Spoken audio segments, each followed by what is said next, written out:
সেসব মানুষের উপর আস্থা ভরসা রাখবে যারা তোমার তিনটি বিষয় মূল্যায়ন করে। এক, তোমার হাসি আনন্দের ক্ষেত্রে অব্যক্ত দয়া পোষণ করে। দুই, তোমার ক্রোধের ক্ষেত্রে অব্যক্ত ভালোবাসা পোষণ করে। তিন, তোমার মৌনতার ক্ষেত্রে গোপন মুখ হিসেবে কাজ করে। তিনটি আমল অত্যন্ত কঠিন। প্রচণ্ড রাগের সময় কাউকে ক্ষমা করা, নিদারুণ অভাব থাকা সত্ত্বেও মানুষকে দান করা, একান্ত নির্জনতায় নিজেকে পাপ থেকে বিরত রাখা। তুমি পানির মতো হতে চেষ্টা করো, যে কিনা নিজের চলার পথ নিজেই তৈরি করে নেয়। পাথরের মতো হয়েও না, যে নিজে অন্যের পথ রোধ করে। দ্রুত ক্ষমা করে দেয়া সম্মান বয়ে আনে, আর দ্রুত প্রতিশোধ পরায়ণতা অসম্মান বয়ে আনে। অসৎ লোক কাউকে সৎ মনে করে না, সকলকেই সে নিজের মতো ভাবে। মানুষকে সৃষ্টি করা হয়েছে প্রেম ভালোবাসার জন্য, আর বস্তু সৃষ্টি করা হয়েছে ব্যবহারের জন্য। সমস্যার জন্ম নেয় যখন মানুষকে ভালোবাসা হয় এবং মানুষকে ব্যবহার করা হয়। দুনিয়া ও আখেরাত দুই সতীনের ন্যায়। স্বামী যেমন একজনকে খুশি করতে চাইলে অন্যজন ক্ষিপ্ত হয়, তেমনি কেউ দুনিয়ার জীবনকে সুখময় করতে চাইলে আখেরাতের ক্ষতি, এবং আখেরাতকে নির্বিঘ্নে করতে চাইলে দুনিয়ার জীবনের ক্ষতি স্বীকার করা ছাড়া কোনো উপায় নেই।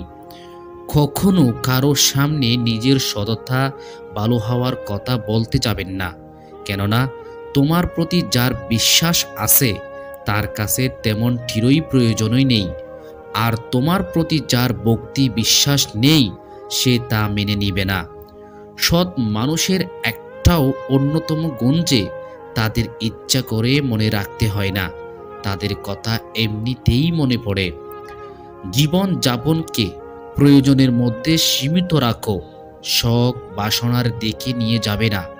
চাহিদা একজন ফকিরেরও পূর্ণ হয়ে যায়, আর শখ বাসনা একজন রাজা বাদশারও পূর্ণ হয় না।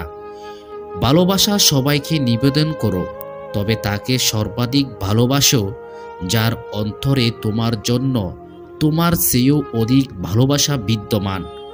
কথা বলো পার্থক্য জ্ঞান সহ, প্রশ্ন প্রতিবাদ করো প্রমাণ সহ, কেননা মুক্ত পশু প্রাণীরও থাকে, কিন্তু তারা জ্ঞান বুদ্ধি ভদ্রতা থেকে বঞ্চিত হয়ে থাকে।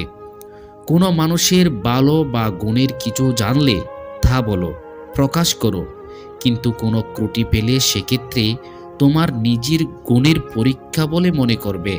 নেককারদের সহচর্য দ্বারা মানুষ শুধু মঙ্গলই পেয়ে থাকে, কেননা বাতাস যখন ফুলের উপর দিয়ে প্রবাহিত হয় তাতে নিজেই সুগন্ধি যুক্ত হয়ে যায়।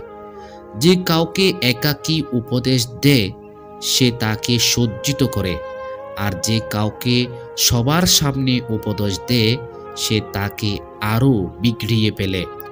সততার মাধ্যমে একজন নিরহ প্রকৃতির লোকও যে মর্যাদার অধিকারী হয়।